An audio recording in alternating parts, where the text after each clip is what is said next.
ኣብ ልዕሊ ትግራይ አንጸላልዩ ዘሎ ከቢድ ደበና ኩናት ሲዒቡ ተጋሩ ካብ ዓዶም ይሃድሙ ከም ዘሎ ብዙሓት ጸብጻባት ይወጽሎም ሰራዊት ምክልኻል ኢትዮጵያ ከምኡን ሓይልታት ምክልኻል ትግራይውን ብዝተፈላለዩ አንፈታት ፊት ንፊት ተፋይጦም ከም ዘሎም ዘመልክቱ ጸብጻባት ዓለም ለኻውያን ማዕኸናት ዜና ይዝርግሑ ይመዘሎም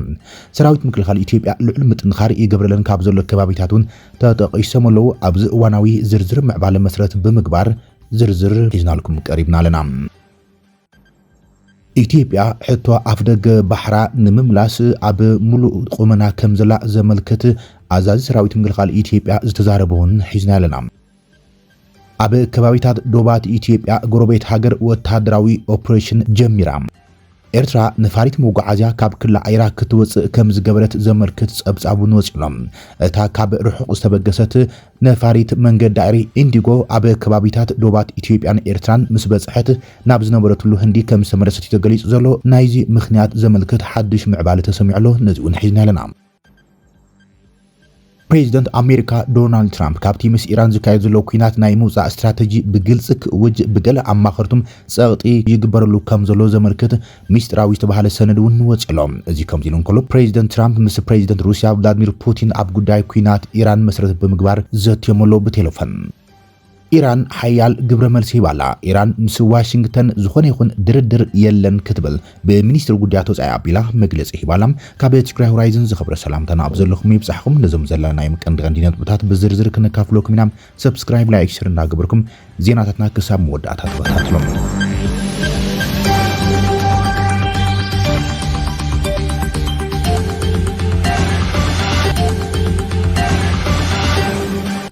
ኣብ ልዕሊ ትግራይ አንጸላልዩ ዘሎ ከቢድ ደበና ኩናት ሲዒቡ ትኹረት ማሕበረሰብ ዓለምን ሚድያታትን ኮይኑ እዩ ዘሎ ሽሑካቲ ኣብ ዞባ ማእኸላይ ምብራቕ ኣብ ልዕሊ ኢራን ዝካየድ ዘሎ ኩናት ትኹረት ማሕበረሰብ ዓለም ሲዒቡ እንታሎም ብወገን ኣብ ሰሜናዊ ክፋል ኢትዮጵያ ብፍላይ ኣብ ትግራይ ከምኡን ኤርትራን ከባቢታት ዶባት ሱዳንን አንጸላልዩ ዘሎ ከቢድ ወጥሪ ድማ እቲ ዞባ ካሊእ ዓውደ ኩናት ክገብሮ ከም ዝኽእል ዘመልክቱ ስግኣታት እዮም ብበዝሒ ዝወፁ ዘሎም ኣዲስ ስታንዳርድ ኣብ እዋናዊ ኩነታት መሰረት ብምግባር ኣብ ዘርግሕቶ ሓድሽ ጸብጻብ ሰራዊት ምክልኻል ኢትዮጵያ ልዑል ምጥንኻር ኣብ ከባቢታት ዶባት ኢትዮጵያ ይገብር ከም ዘሎም ስግኣት ሓድሽ ኩናት ድማ ተጋሩ ካብ ዓዶም ብበዝሒ ናብ ማእኸል ኢትዮጵያ ኣዲስ ኣበባ ይሃድሙ ከም ዘሎም ዘመልክት ጸብጻብ ዘርግሕላ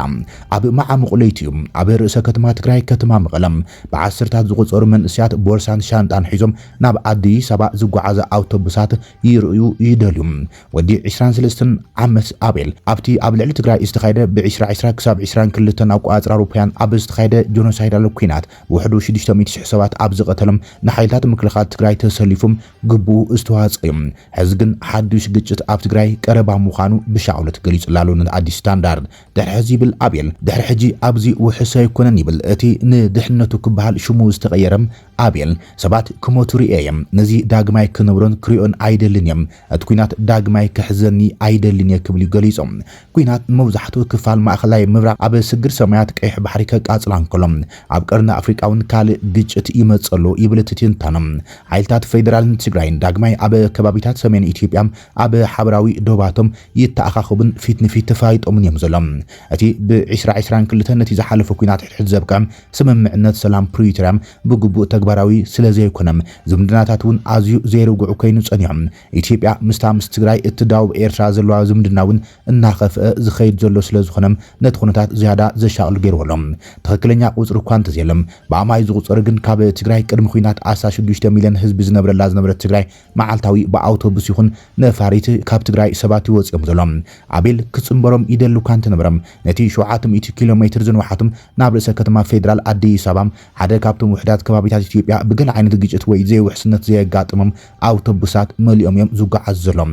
ኣብዚ ዝተረፈ ሰብ የለን ይብል ኣቤል ሕጽረት መሰረታዊ ቀረባት ኣብ ትግራይ እናኸፍአ እዩ ዝኸይድ ዘሎም ነጋዶ ኣብ መስቀላዊ መንገድታት ብኮንትሮባንድ ዝሽየጥ ነዳዲ ይሸጡን ዋጋታቶም ድማ ብቁልጡፍ ዝውስኽን ዘሎ ኮይኖም ካብ 300 ናብ 430 ነበር ማለት እውን ከባቢ 1.9 ክሳብ 2.8 ክሳብ 2.8 ዶላር ኣብ ውሽጢ ሒደት መዓልታት ጥራይ እዩ ክብል ሓደ ጋዜጠኛ AFP ገሊጾም ሰበስልጣን ፌደራል ነቲ ክልል ዝወሃብ ዝነበረ ድጎማ ንኣዋርሕ ኣቋሪጾምሎም ብዙሓት ሰራሕተኛታት መንግስቲ ድማ ደሞዝ ስለዘይተዋሃቦም ባንክታት ድማ ጥረ ገንዘብ ስለዘይብለን ኣብ ጸገም እዮም ዘለዉ ይብለት ዜና ናብ ደቡብ ትግራይ ኣንፈት ክንርኢ ከለና ድማ ኣብ ጎኒ ጽርግያ ዝዓነወት ታንኪ ተደፊኣ ንርኢ ቅርሲ ናይቲ ዝሓለፈ ኩናት እያ ካብ መቐለ ብግምት 150 ኪሎ ሜትር ንደቡብ ርሒቓት ትርከብ ኣስታት 50,000 ህዝቢ ዝነበረላ ክትኸውን ከም ትኽእል ትግለጽ ጨርጨር ኣብ ጥቓ ዶባት ክላት ዓፋርን ኣምሓራን ኮይና ሰራዊት ፌደራል ብዝያዳ ተኣኻኺቡ ከም ዘሎ እቲ ጸብጻብ ይመልክት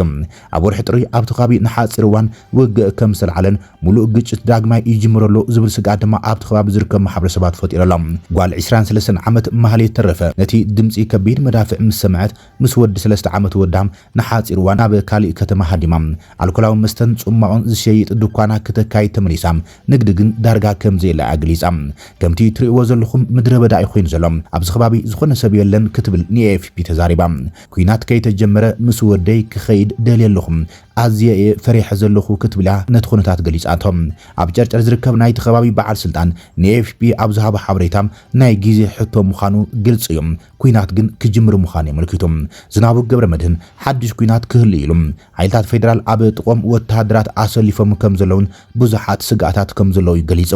እቲ ቀንዲ መደበር ሰራዊት ፌደራል ካብ ጨርጨር 23 ኪሎ ሜትር ርሒቑ ከም ዝርከብን ሰራዊት ኣብ 10 ኪሎ ሜትር ጥራይ ርሒቑ ኣብ ዝርከቡ ጎቦታት ከም ዝተቐመጠን ይገሊጾም ምምሕዳራት ፌደራልን ትግራይን ነቲ ንዓበይ ዝኸይድ ዘሎ ወጥሪም ንሕድሕዶም ይዋቀሱን ይካሰሱን እዮም ዘሎም ሰራዊት ፌደራል ይኸበና እዩ ዘሎም ሰራዊት ፌደራል ይግስግሰሎም ካብ ኩሉ ኩርናዓት ኢትዮጵያ ትግራይ ብሰራዊት ፌደራል ተኸይባላ ክብል እኽእል እዮም ካልኣይ መራሒ ህዝባዊ ወያነ ሓርነት ትግራይ ህወሓት ዝኾነ ኣቶ ኣማኑኤል ኣሰፋ ንኤፍፒ ኣብቲ ዝሓለፈ ሰሙን ተዛሪቡ እቲ ልዑል ተኽእሎ ዘለዎ ተርእዮም ጎንፂ ክህሉ እዩ ዝመስል ክብል እዩ ገሊጾም ንጽባሕ ድማ ቀዳማይ ሚኒስትር ኢትዮጵያ ኣብይ ኣሕመድ ብቋንቋ ትግርኛ ኣብ ዝሃቦ ቃል ምሕተት ኩናት ከም ዘይደልዩ ተዛሪቡ ግን ድማ ህወሓት ንእሽቶ ምድማጽውን ክትገብር ድልውቲ ኣይኮነትን ብምባልዮም ንህወሓት ክኸስስ ተሰሚዑ እዚ ናይ ቃላዊ ምትላኽ ኣብ መንጎ ክልቲኦም ሓይልታት ኣብታ ዳርጋ ምድረ በዳ ዝኾነት ዕዳጋ ጨርጨር ንእሽቶ ዱካን ቀመማት ዘካይድ ወዲ 50 ዓመት ብርሃን ኣድሃናም ትርጉም የብሉን ኩናት ዕናው እዩ ሃገራት የጥፍዩ ካብ ኩናት እንረኽቦ ረብሓ የለን ሰላም የምጸልና ክብልዮም ቃሉ ንኤፍፒ ሂቦም ሕቶ ኣፍ ደገ ባሕሪ ኢትዮጵያ ብናይ ሕዚ ወለዶ ክምለሲ ክብል ጀነራል ይመር መኮንን ተዛሪቡ ሕቶ ኣፍ ደገ ባሕሪ ኢትዮጵያ ብህሉ ወለዶ ዳግም ከም ዝምለስ ሓላፊ ክፍሊ ትምህርትን ስልጠናን ሓይልታት ምክልኻል ኢትዮጵያ ጀነራል ይመር መኮንን ገሊጹ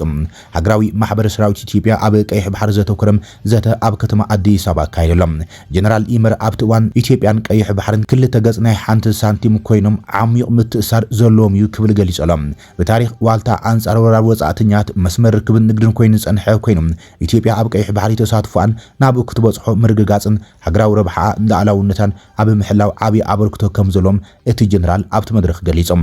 ኢትዮጵያ ዝለዓለቶ ናይ ህልውና ሕቶ ግጭት ዘበግስ ዘይኮነስ ሕድሕዳዊ ረብሓን ዞባዊ ምትእሳር ንምርግጋጽ ዝግበር ጻዕሪ ምዃኑን ንመትከል መሃብን ምውሳድን ቀዳምነት ዝህብ ምዃኑ የብርሆም ኢትዮጵያ ምስ መሰረት ልምዓት ብምትእሳር ሓድነት ህዝቢ እቲ ዞባም ከም ዘጠናኽርውን ኣመልኪቶም ኣብቲ ሃገር ዝርከቡ ኣባላት ሃገራዊ ማሕበር ሰራዊት ኢትዮጵያ ጉዳይ ቀይሕ ባሕሪ ናይ ህልውና ጉዳይ ምዃኑ ክርድኡ ይግባእ ድማ ኢሉሎ እቲ ጀነራል ኢትዮጵያ እቲ ኣበጊሳቶ ዘላ ሕቶ ኣፍ ደገ ቀይሕ ባሕሪ ዝምልከት ካብ ወገን ኤርትራ ተሪር ግብረ መልሲ ዝወሃበላ ዘሎ ይኹን በር ገለ ትንታነታት እቲ ኣብ ዞባ ማእከላይ ምብራቕ ኣብ ልዕሊ ኢራን ዝካየድ ዘሎ ኩናት ስዒቡ ኢትዮጵያ ሃንደበስ ናብ ዞባ ቀይሕ ባሕሪ ክትወጽም ክትጥቀመሉ ከም ትኽእል ዘመልክቱ ዝንባረታት ከም ዘለዉ እዮም ዘመልክቱ ዘሎም ኣብ ዶባት ኢትዮጵያ ወተሃደራዊ ኦፕሬሽን ሓንቲ ጎረቤት ሃገር ጀሚራ መንግስቲ ደቡብ ሱዳን ኣብ ጥቓ ደቡብ ኢትዮጵያ ወተሃደራዊ ስርሒት የካይድ ከም ዘሎ ተፈሊጦም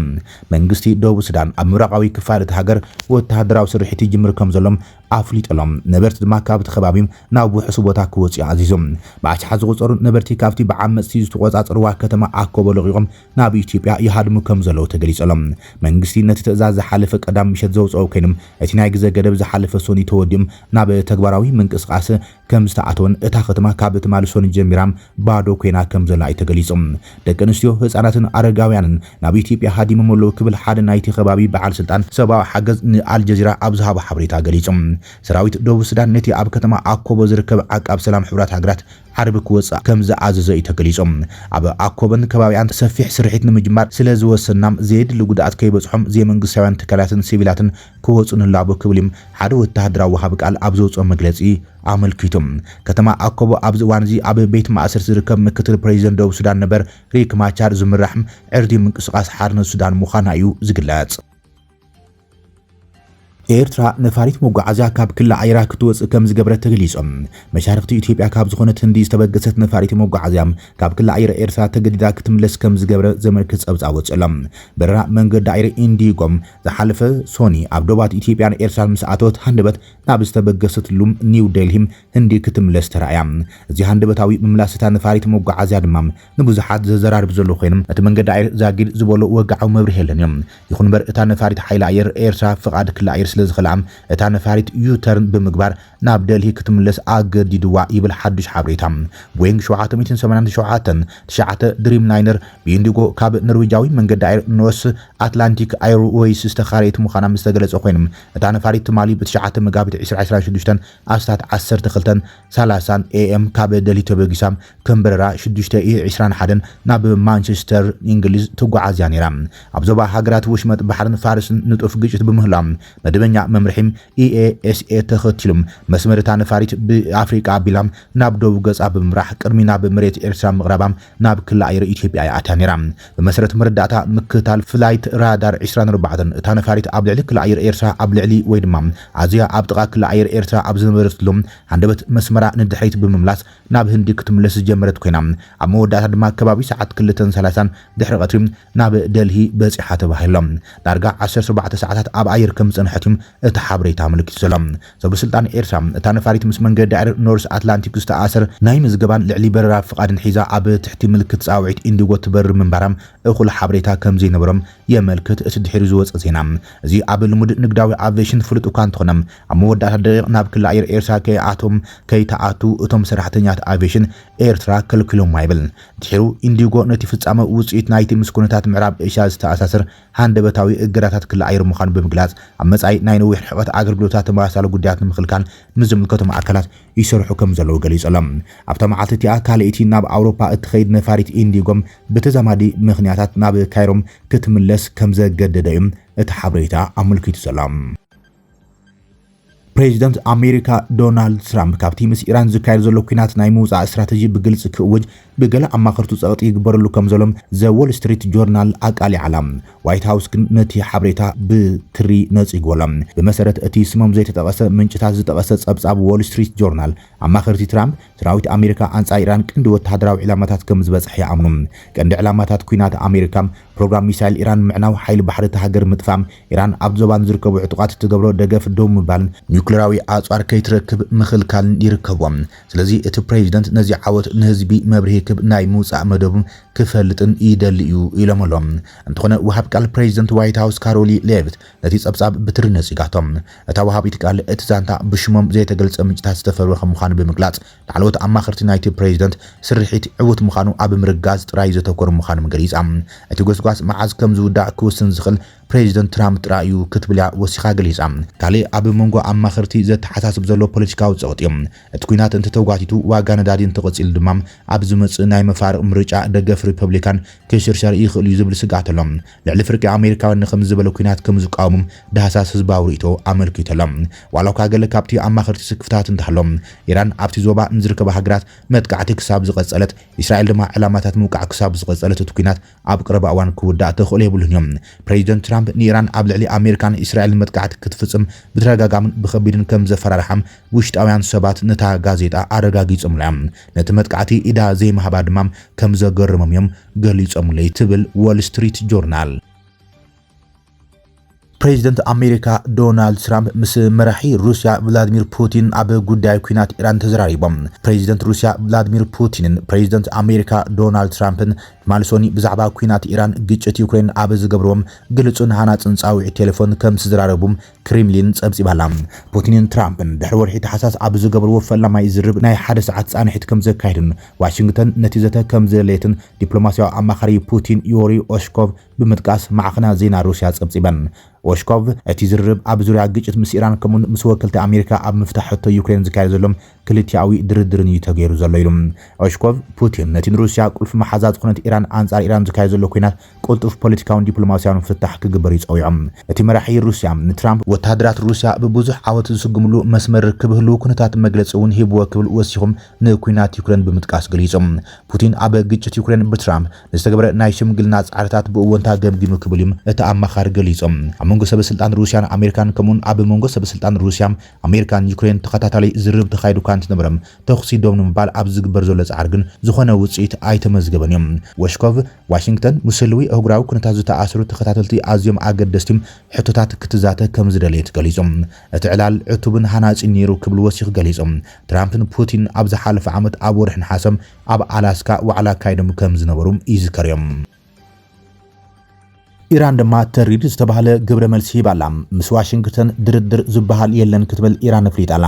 ኢራን ብሓደ መጋቢት 2018 ኣብ ማእከላይ ምብራቕ ዘሎ ወጥሪ ናብ ሓዱሽ ደረጃ ከም ዝበፅሐም ዘመልክት መግለፂ ወፅያላ ሚኒስትር ጉዳያት ወፃኢ ሃገር ዓባስ አራግቺ ኢራን መጥቃዕቲ ሚሳይላት ንምቕፃል ሙሉእ ድልውነት ከም ዘለዋ ብግልፂ ኣፍሊጦሎም እቲ ሚኒስትር ምስ መርበብ ሓበሬታ ኣሜሪካ ፒቢኤስ ኣብ ዝገበሮ ቃለ መሕተት ዝኾነ ይኹን ዝርብ ሰላም ምስ ኣሜሪካ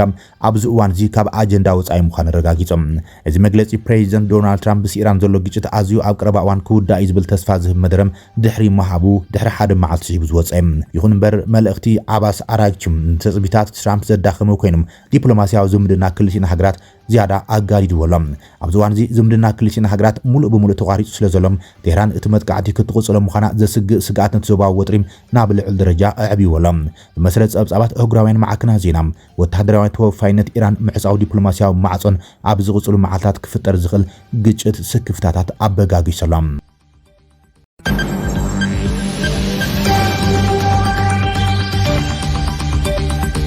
ክብራትን ፍትዋትን ተኸታተልቲ ዜናታትና ናይ ሰዓት ዝበልናይ መሓደሽቲ ምዕባለታትን ዋናዊ ዜናታትን ኣብዛዚምና ኣለና ንምክትታልኩም ነመስግን ሰላም